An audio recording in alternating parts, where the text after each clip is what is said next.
Welcome back to the channel. If you're a returning guest or a first-time visitor, my name is Danielle Lloyd. I'm the founder and principal of Archetype Learning Solutions. And on this channel, we talk about all things engagement all the time. Our goal is simple: to engage everyone every day through quality daily interactions. And I like to go a little bit deeper into what that means. And so oftentimes we hear a lot of platitudes tossed around about employee engagement, like just recognize more, just give people more rewards, or just create a psychologically safe environment for your team members to feel that they can bring their full authentic selves into the workplace. I like to go a little deeper. What does that mean? It's not just the what, it's a lot of the how behind it and a lot of the why behind it. So just throwing out the words sometimes isn't enough. We have to dig a little bit deeper sometimes and really understand the human dynamics behind all of this.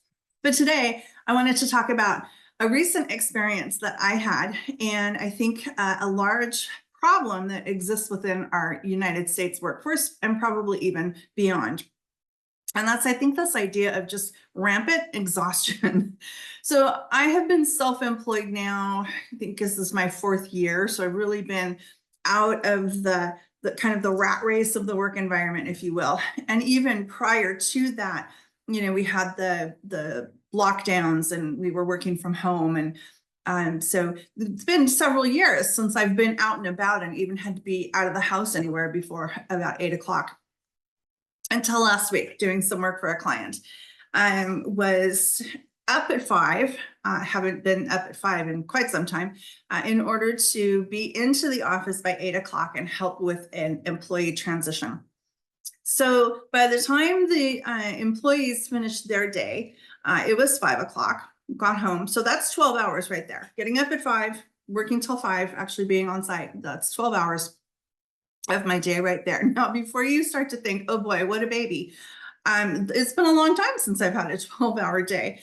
But on top of that, once I, slogged through traffic, the stress of traffic and the driving and the drivers and the road changes and whatever, got home, then it's dinner time. Then there's the dinner time rush and the cleaning up and the getting into bed. So at the end of the day, by 9 o'clock, when I did get to bed, it was a 15-hour day. Now, I'm an empty nester, and so I didn't have some of the other stressors that come with working moms or working family members. I shouldn't just single out women, because there's a lot of fathers that are very involved in all kinds of other dynamics in that equation. But I didn't have any kids, is what I'm trying to say. So I didn't have the additional dynamics of getting a family fed and struggling to get babies and kids out of the bath and into bed and timely, and all of that entails, and loads of laundry and whatever else is involved. But I was really tired the next day. And because I haven't had a day that packed and out of the house in a number of years. But it made me wonder, how many of our team members, our employees that are working for us, are experiencing this degree of just utter exhaustion? And I was thinking to myself, well, I probably am just not used to this pace any longer, being self-employed. But I'll get over it, right? But how many of us, because we've had day after day after day of 15, 16, 17-hour days, not getting enough sleep, are just completely oblivious to the fact that we're absolutely exhausted? And so it made me wonder this question: how many of our team members are really struggling through this? They're just going through the motions of showing up at work, doing the work to the best of their ability, when actually they're probably absolutely exhausted. So I think that this is something that we have to think about when it comes to employee engagement. There's oftentimes the expectation of responding to emails early in the morning or even late into the evening. There's oftentimes extra work that comes home with us, especially for folks that are salaried. And I think about all those managers out there now who are saying for the first time that we're starting to see their engagement scores go down. So this idea of, I think, just rampant exhaustion, even with the mantra of work-life balance and take care of yourself, we still see a lot of people that are very, very tired. So what I want to segue then into this idea of around creativity and innovation the tired, stressed, frustrated, anxious brain, as I like to say. We just are not at our best selves. And there has been plenty of research that's been done around this idea of the tired, stressed, frustrated, anxious brain is not able to be creative or innovate. So as we continue to push on this idea of productivity and the task and everything that comes along with functioning in the contemporary workplace, are we really doing ourselves any favors by continuing to push on this topic? Or are we going to be much better served by giving people a little bit of a break and space to enjoy nature and the opportunity to just window gaze, or some people call it navel gazing. Just look out the window and engage with something that is beyond this idea of constantly being on. And I don't even think a 2-week vacation is necessarily enough for people to fully decompress. So in that same vein of kind of decompressing, I worked for several years at, executive level roles. I had a great position. I didn't feel a lot of the stress. I could be creative.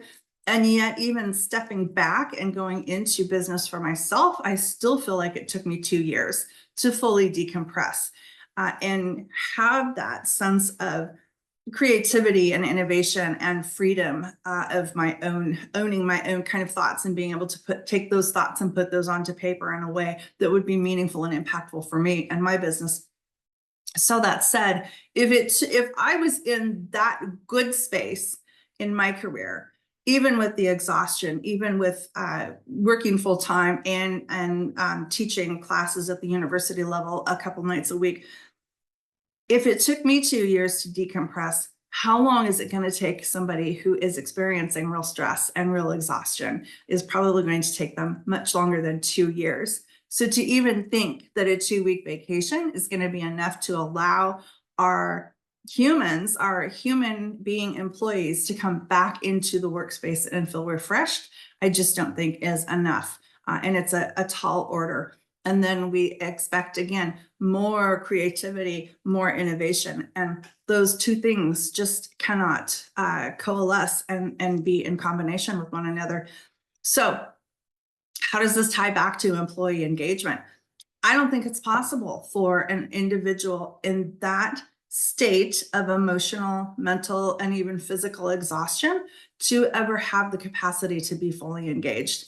This makes me think back to Maslow's hierarchy of needs, right? Some of our employees, not all of our employees, may be functioning at a level or two above the basic needs of shelter, food, etc. But how many of them, even in this current environment of compressed time and space and loads of activities and shuttling kids around, how many of those individuals are actually able to get to that peak of that Maslow's hierarchy or pyramid, where there is self-actualization, where people are really feeling good about themselves and able to fully contribute to the top of their capacity? So I think that in terms of employee engagement, it really is time to rethink the modern workday. What does that look like? How are we compressing multiple competing priorities on people and expecting them to be constantly doing more with less? Do we have an opportunity as leaders to have the conversation about what can come off of somebody's plate? Making sure that our employees are getting to lunch or getting those breaks or getting those human connections that they need throughout the day in order to be their most productive. So what can you do then? What are some opportunities? What are some options? I think having some physical spaces where there's opportunity to connect over coffee or tea or just sit down and have a chat about something without feeling like they're somehow taking an unauthorized break. I think breaks are one thing, but I think those opportunities to connect around the water cooler and have those water cooler conversations are so much more meaningful and important. So when we see people having those conversations, engaging with each other, even just sitting down reading a book in a quiet space, I think we have to recognize that as important work that's actually getting done as well. So finding small spaces to carve out so that people can go and have just a little bit of downtime without feeling like, oh, this has to now suddenly count as my break or my lunchtime, or being able to have additional conversations with people is one way that we can do that. I think opening up our workspaces so we have more natural light, so we have more exposure to the outside, I think is certainly one more way that we can kind of induce a sense of meditation, if you will. Why this is important is because it allows both sides of the brain to do its work and process information that's coming in from either the left or the right side of the brain. And we oftentimes will make decisions based on our instinctive side, our go-to side, without taking the time or spending the time to think things through and allowing our full brain to work to the top of its capacity, which is using both sides. And that oftentimes happens when we're sleeping, which is why we sometimes wake up with this brilliant idea at 2 a.m. But it can also happen through simple meditation by looking at the outside, or what we sometimes will call daydreaming. And it's actually our brain is doing really important work at that time. So the other thing I would say, so we've got spaces, the opportunity to have more exposure to the outside through natural light, through looking at nice landscaping, but also opportunities, what I was going to say just completely left, but opportunities to have more connections. That's what I was going to say. So in the small business world, we oftentimes talk about one-to-ones and the power of relationships that we get through one-to-one time with folks. And I think that really encouraging your team members to get to know one another and take an hour out of the day that is not a lunch or is not a break, so that your team members can have that time to just really truly get to know one another, can be really powerful and impactful as well. So there we go. We have a rampant state of exhaustion amongst our team members. I think it is a contributor to disengagement, to a lack of feeling connected with humans at that human level, and not enough time to just be. And I think that that's what we're missing right now, is just that opportunity to be. So find spaces for humans to connect, allow for some meditation, some natural light, some greenery around for people to have some time to reflect, allowing them to use both sides of their brain, and encourage more one-to-ones with our team members. You know, we oftentimes think that just spending that time together is kind of taboo, that it runs counter to the idea that we have to have more productivity and more tasks. And clearly, if we're spending time together, we must not have enough to do. So allowing for those more one-to-ones, it's really powerful in small business. And I think the big business in the corporate sector needs to adopt that a little bit more stringently. All right, that's my thinking for today. And I hope you enjoyed this conversation. If this content resonates with you, please subscribe, share, like, and comment below. I'd love to get your thoughts on this. I'd love to answer any questions that you might have and engage in some dialogue with you.